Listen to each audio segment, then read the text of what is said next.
What's up, y'all? Big Red here, coming at you to the episode of Earl's Curls. A little break from the heavy guns. We'll do a little Commando before I get into melee. I want to really compare the Elder's Mark with the anti-armor versus the quad, just to see with less shots, it'll be easier to stay in stealth with the anti-armor, in my opinion, and the quad. But quad usually is king for DPS, but it's going to be interesting. We'll put quick hands on it, and we're going to see if we can get a better time with the anti-armor. It's got 50% armor penetration, 50% critical damage, minus 25% action point cost. Plus, we have it modded with the armor piercing receiver, gives us 60% more armor penetration, which stacks with our armor penetration. So additive, so it really gives us like close to like 90-something%. I mean, so we should be getting a lot of damage, more than we'll get with the quad. But the quad, of course, you have to reload. We got the short light barrel. That's the way to go with this gun. With the AP cost, recoil, compensated stock. That's the way to go for the AP cost. The large quick eject drum is 5 more on the AP cost. 1 more than the medium. But the medium only gives you 50 in capacity. It only brings your AP cost down to 4. So that's my opinion. That's the best way to go. Of course, reflex sight with the AP cost and the suppressor. Really a fun gun. It's got a lot in the clip, so I think even 62 it should be enough, to get some good damage on Earl with the anti-armor and to make it competitive with the quad one. We're going to see. The fire rate's 100, range is 90, so we'll have to be up close. I don't want to do that. We've already done all that. All right, go over the perk loadout real quick. We got blocker maxed out. Yeah, I don't have bandolier in here. I don't run that if I'm running like solo on a boss fight.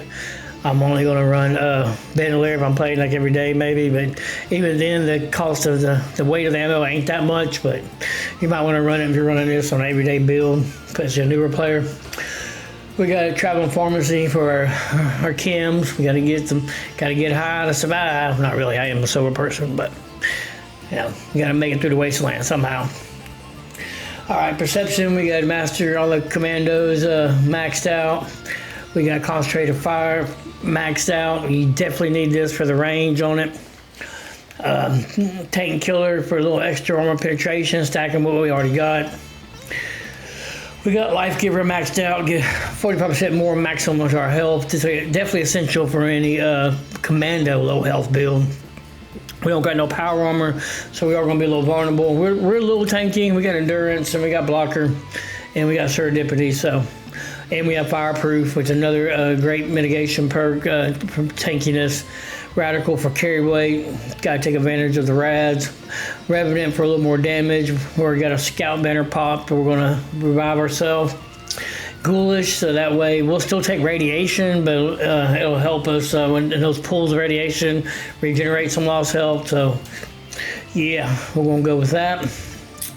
Field surgeon, so those stim packs kick in quicker. That way it may help. It'll keep us alive. We're gonna need them. We get discovered. We got strange. So I didn't take stranger numbers off. Got stranger numbers. I should have transferred this over here and put gunsmith for first aid or gunsmith. I kind of forgot to take that off. I was playing adventure mode. So, but anyway, in a boss fight, you need to transfer that point, maximize your build. I didn't. Tenderizer for more damage. Nerd Rage, we get a little bit more damage. 40 damage resist, 20 damage, and 15 AP regen. We will be a Nerd Rage.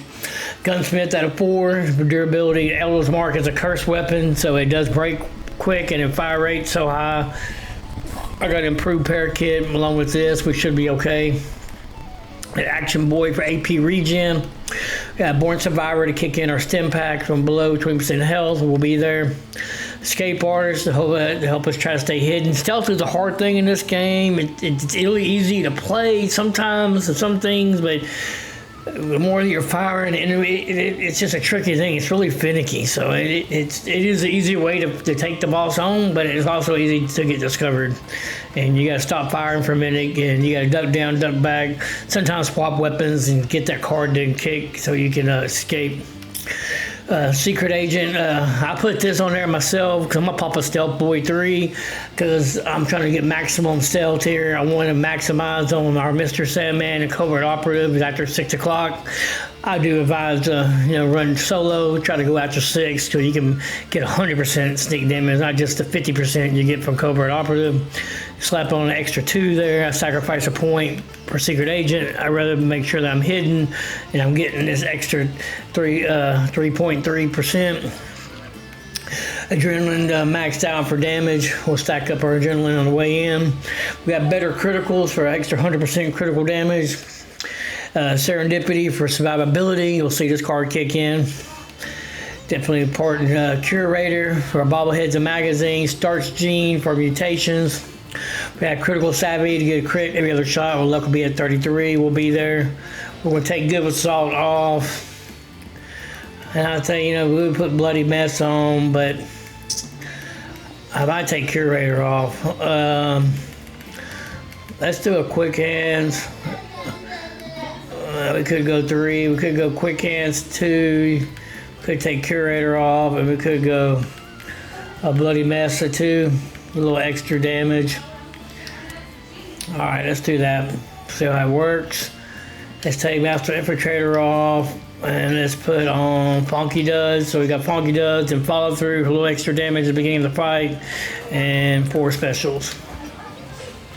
All right, we won't have to spam any more coffee. Thank God. Over in the buffs, we got agility boosted. We got a Serums cancel negative effects, free up some space in our luck. We got bobblehead big guns to make up for not being on a team with the mutated player. For our adrenaline being for our 25% we get from Strange Numbers. We also have a guns and bullets 3. To get an extra 100% critical damage to make up for what we're not getting from Eagle Eyes, and make up for what we're not getting off of our Blight Soup at 125 versus 100. We got a little Company Tea for AP regen, and Soup Flour Tea, get a max AP plus 40. And our Steep Mountain Blossom Chai, get us a plus 40 agility, an extra 80 right there. See our AP's up at 530. If you use the cheaper buffs, the Mutfruit, to get a plus 2 to your agility, and Mutfruit juice and Tater juice to get a max AP of plus 20. I mean, you'd be missing out on just 40, so you'd still be at 490. You'd still be really good.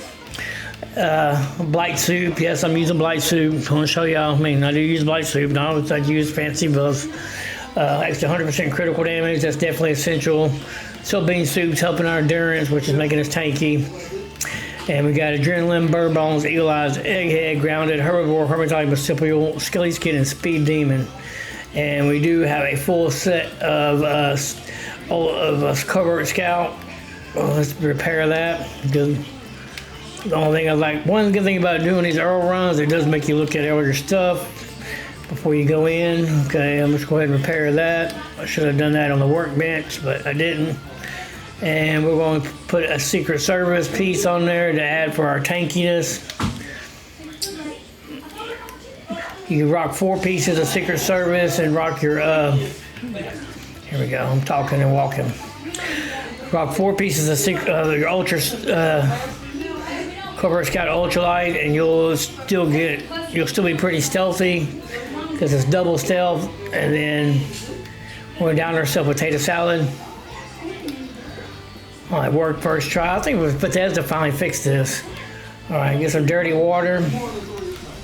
But you can rock it with the Secret Service and make yourself a little bit more tanky. All right, there we are. I think we're in Nerd Rage now. All right, let's get our Blowfly Syringer. Let's stack up adrenaline. There we go.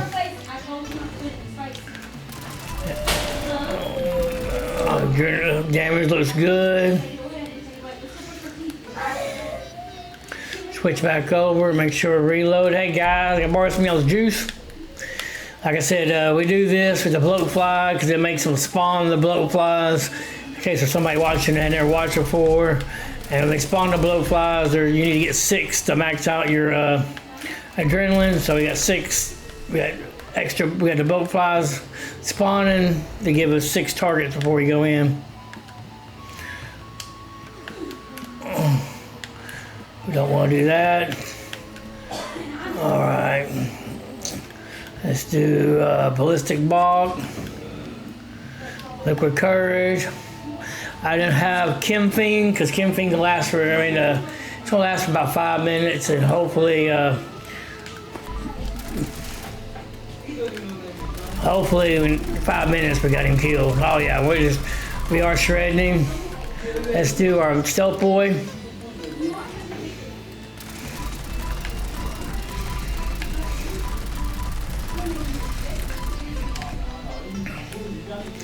Gotta constantly press down. That's what you gotta know. You gotta constantly press down. Sometimes you need to break your shot off. Make sure you're getting your stealth. You're constantly being discovered. He still don't know where I'm at, but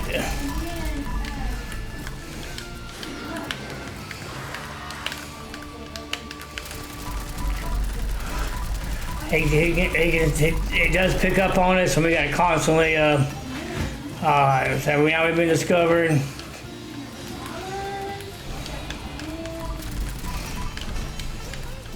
Where'd he go? Come on.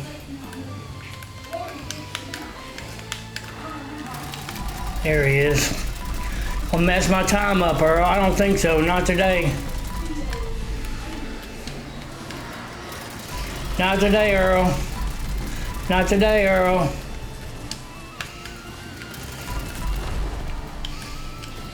Come on.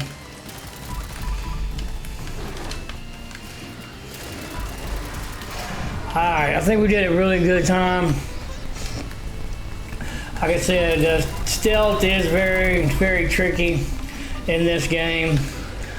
It'll be interesting to see what our time was. I actually think we might have done better than the quad does.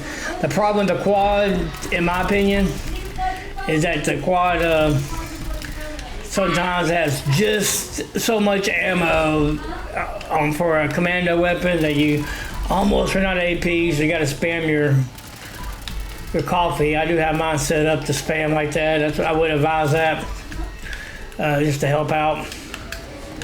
But with this setup, with the Covert Scout, you pop a Stealth Boy 3. You can farm those from the White Springs bunker if you're a general. Get you a couple of those. They just help you stay in stealth. Even when your stealth breaks, I can see I'm on stealth because I can see myself pop up or my caution goes away. They still don't know where you're at exactly. They kind of do, but they kind of don't. So yeah, stealth is a different challenge over on. It's easier in some ways, but in some ways it's harder. It's easier in power armor. You're so tanky, you sit there and just spam coffee and just blast away. This takes a little bit of strategy. Our Stealth Boy ran out, but I think we did really good. Definitely a fun gun. The Elder's Mark, even if you don't have a quad, you definitely less AP cost I would recommend. You only have to have the 50% critical damage. You can get one, but that's definitely what you're looking for. If you're trying to roll one, you definitely want one that has less AP cost, because AP cost ain't super high, but if it wasn't for that, it would probably be around 10. We'd have to be spamming coffee a little bit here and there in a boss fight. But anyway, tell me what y'all think. Do you like Commando? I know I've been doing a lot of heavy weapons. Haven't done a lot of Commando weapons. I don't know what y'all's thoughts are on them. Do you like Commando? It is one of the easier play styles to play in the game. It's definitely one of the most powerful play styles in the game. Just because it's easy to use VATs. You ain't got to spam no coffee like you do with heavy weapons to be able to use VATs. So that makes it very user-friendly. And unless you're in a forced event, stealth's going to keep you safe for the most part. So it's definitely a safe way to play and a powerful way to play when you get those sneak bonuses, follow through, and the covert operative and Mr. Sandman definitely make your build go over the top. All right, well, this is Big Red. Hope y'all enjoy. I'm gonna do that quad run and then we're gonna pair them. Hope y'all thrive and survive in the wasteland. I'll see y'all in the next one.